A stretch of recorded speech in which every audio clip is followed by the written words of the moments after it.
Brilliant. All right, so welcome to Rebound's Reading Strategies and Note-Taking webinar. Webinar discussion type thing. But yeah, just jump right in. Awesome. If my computer will let me change the slide. There we go. All right. So yeah, reading for university is really difficult. I think we can all relate that at some point we all struggle with just the sheer volume of reading that we all have to get through for our degrees. And it's also a lot of a higher, quality of reading often than we've had to go through before. But we're just going to cover some basic strategies today of how to get kind of in the game when it comes to getting through all those readings, and hopefully some helpful tips on how to do some note taking as well. Awesome. Yeah, so the first one that we're going to be covering is the SQ4R method. So this one is really cool. It does take a bit longer than just like normal reading, I would say, but it honestly prepares you for studying and like actually retaining a lot more. So with this one, there's this worksheet that we have, and we're happy to share any of our resources as well. But use this worksheet for your readings to help you concentrate and focus while you read. So improving understanding of the information. And then it also is a more effective use of your time because you'll be able to create notes and have a deeper understanding throughout it. So it's examining the chapter and section titles. So study it is at the S, and then the Q is the questions. So come up with some questions before you start reading, trying to figure out what you want to answer and what you want to be able to get from the text. So then the 4 R's are you going to read, respond, review, and record. So you're going to read the text, you're going to make sure you can respond to your questions when you're done, you're going to review what you have read, and then also record your notes from it as well. So those are like the 4 steps with it, and it is, like I said, it is a longer process, but it does prepare you for like any quizzing or anything like that because you already have all of the information you've been able to take out of the text in a like more condensed area. So it helps you with like, it's kind of like a reading / like a note prep kind of thing. It's really cool. And I can throw the link to it in the chat in a bit. All right. So keeping track of it all. So it's a good idea when you're doing your questions to just kind of keep an eye on what you want to really be asking in your questions. And it can really depend on what the purpose of the paper is. But good things to keep track of are like it's like kind of a big topic summary of the paper, making sure you have like a big kind of like broad thesis of the paper just in mind. And then I would also keep an eye on like the methods and materials, results and discussion and conclusion as well, just keeping notes in there. Yeah, and definitely use highlighters to sort between different topics. Write things out to help you visualize, and diagrams are always a really good thing as well to visualize some of the different questions you might have. Awesome. So to have like an integrated understanding of everything here. So it's like what evidence is presented to support and suggest these arguments. So that might include methods of data collection, statistical models, historical information, discussion by the author. So it's important to ask ourselves if the author's conclusions make sense, and then why does evidence presented lead to these conclusions that the author has made. So this can be shown depending on the field of study. It can be shown through, like it said, historical context, like dates and like really grounded facts, or it can be using graphs. Like it really depends on the field of study, but it does apply to all of them. And then the main conclusions and the points of the reading. So did the evidence lead to what you thought it did? Do you believe the author's conclusion is correct? And then after reading this paper, what do you believe are the core parts of this paper? And then you can start recording what you feel like the core parts are and trying to see if you can use that to answer the questions that you've come up with beforehand. Definitely. Yeah, and when you're using the SQ4R method too for research for essays, it's also really good to include questions such as like, how does this reading support your essay topic, and how will you use it in your essay? And it's always a really thing to just summarize the main points of an article that you're using for your essay, just so that when you go back later, you can be really sure that the kind of the core objective of the papers you're using to like for your essay really do support the idea that your essay is going for. And another good thing to do is also to have questions about how they relate to other readings. So oftentimes I know professors will, especially in upper gear, like more courses, you'll have maybe 2 or 3 papers a week on a specific topic. And so if you've got to read 3 different papers, all on one specific topic, it's nice to interlock how they're all connected so that looking back on it, you can go, oh, I understand why we've read a paper from here and here and here. They're all related to this topic, and this is what each paper brings to the table. And that can be really useful too for studying for final exams, long essay type questions, stuff like that, and for when you're writing final papers. So then lastly, like, what if I don't want to read this much? Because it is like you said, like university is full of reading. Like it's hard to escape, but like we have some tips to like help you stay motivated.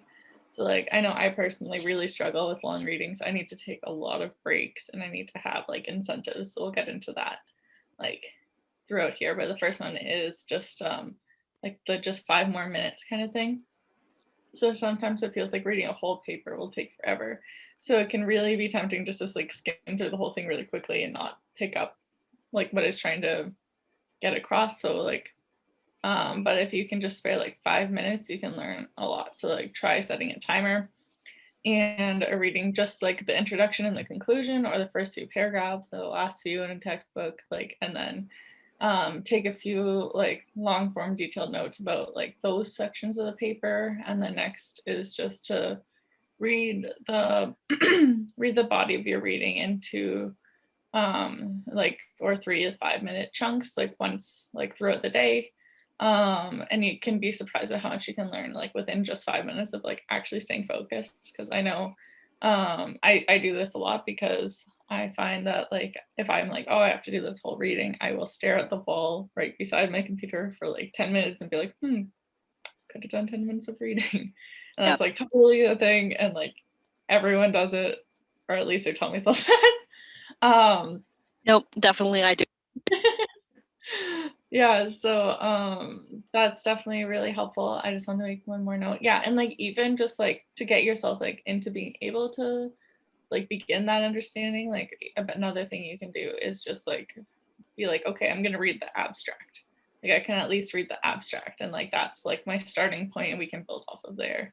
So like you can at least like have a full understanding of like with the abstract, it'll let you know what's kind of going on, and then you can break into it from there.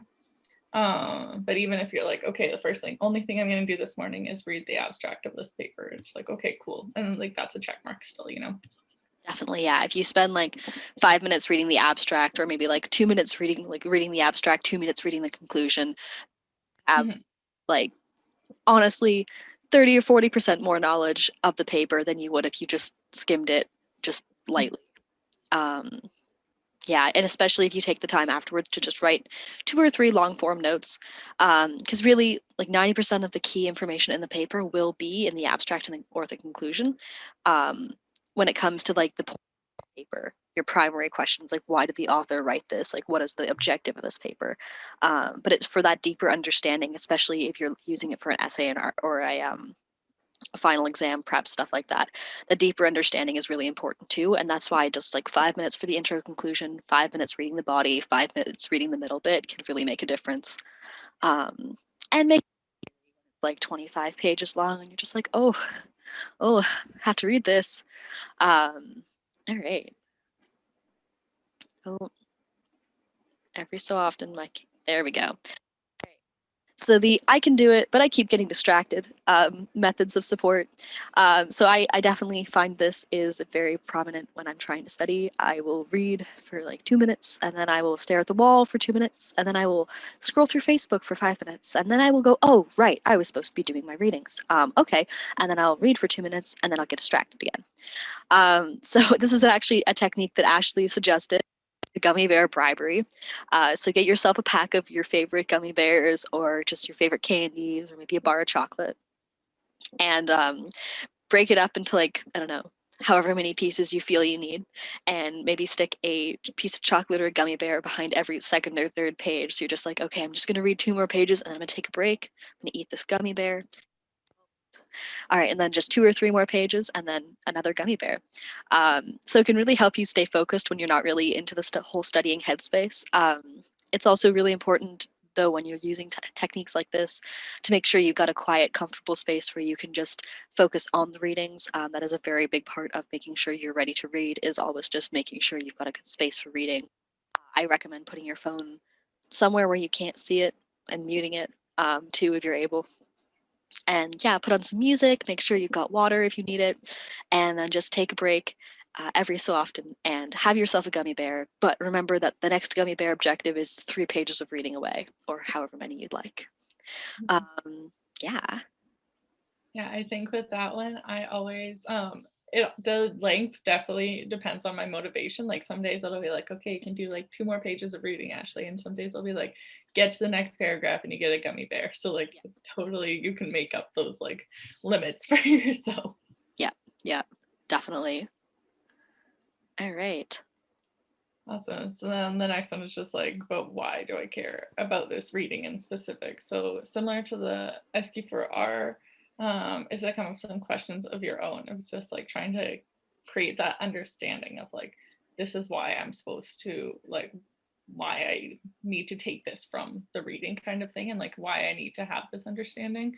So the 20 questions are like 10 or 15 or 5 or whatever you feel like you need. So the strategy is really good for if you've like already covered all the lecture material for the week, and then you need to look at the topic of the reading and see how it relates to the lecture into the course content and the course objectives as well. Is a really good place to find these understandings. So pick some of the most interesting parts of your lecture and ask the question that you hope this paper will answer. And you should also include questions like, so like, what is the conclusion of this paper? What are the methods? Like, what was the intent or like the hypothesis and how was that proven, if depending on the field of study. But like this method lets you focus more on your interest and like what you want to be able to take out of the reading as well, and like how you can apply that to your own knowledge base and your like essay specifically. This is really good if you're writing an essay, like how will this like support what I'm trying to, like the argument I'm trying to prove.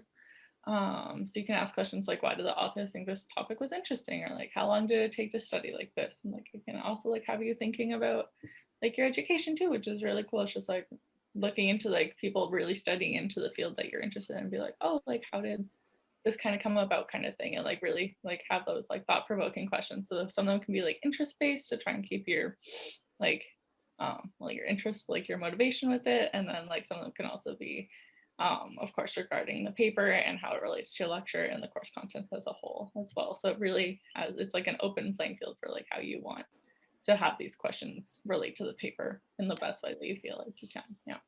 Yeah, definitely. Yeah. All right.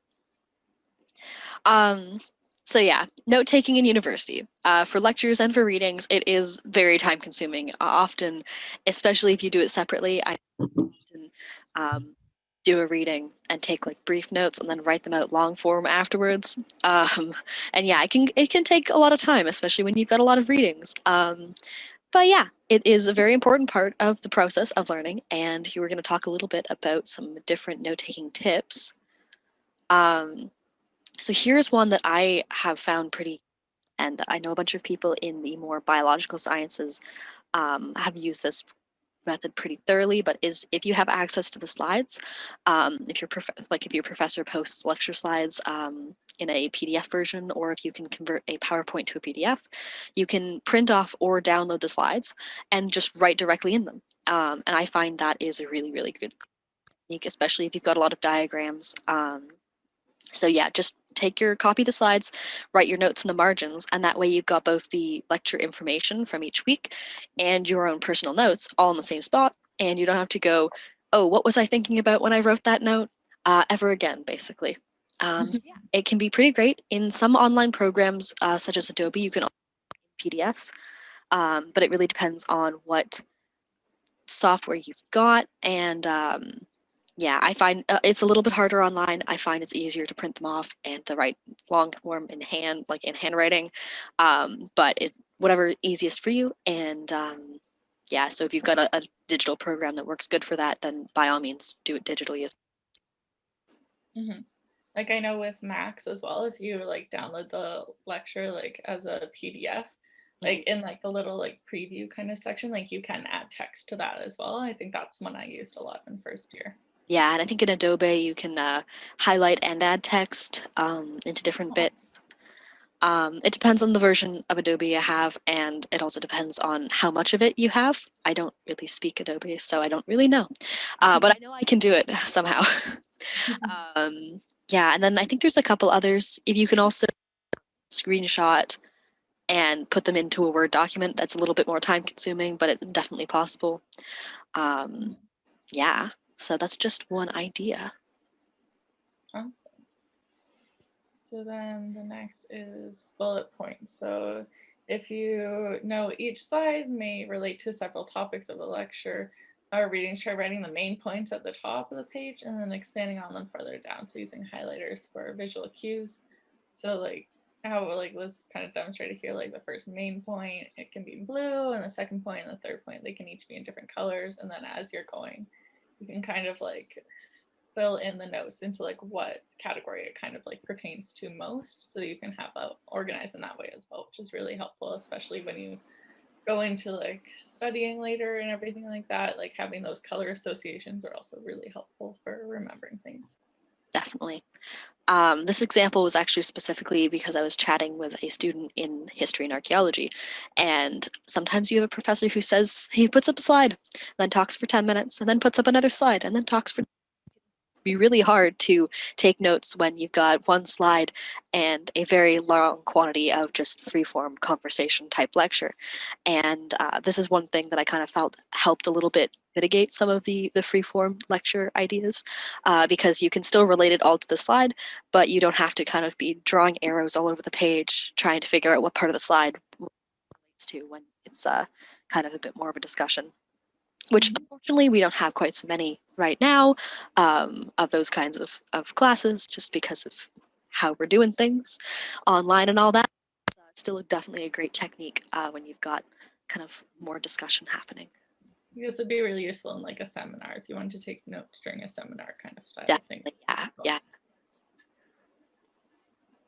All right. Chunking and highlighting.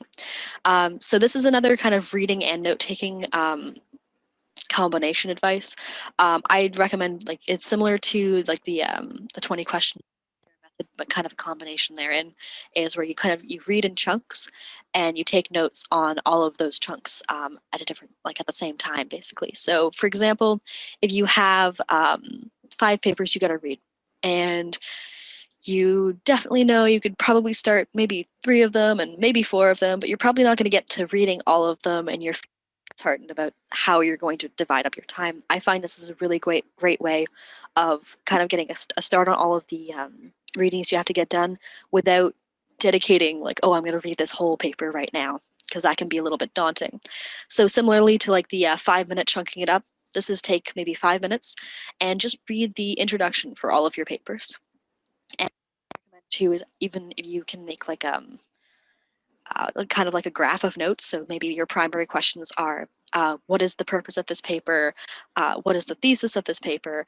And like any extra information about this paper that you want to have written down for your notes, and then just go like paper by paper. Oh, like this paper's, this is the question, this is the thesis, this is the other information.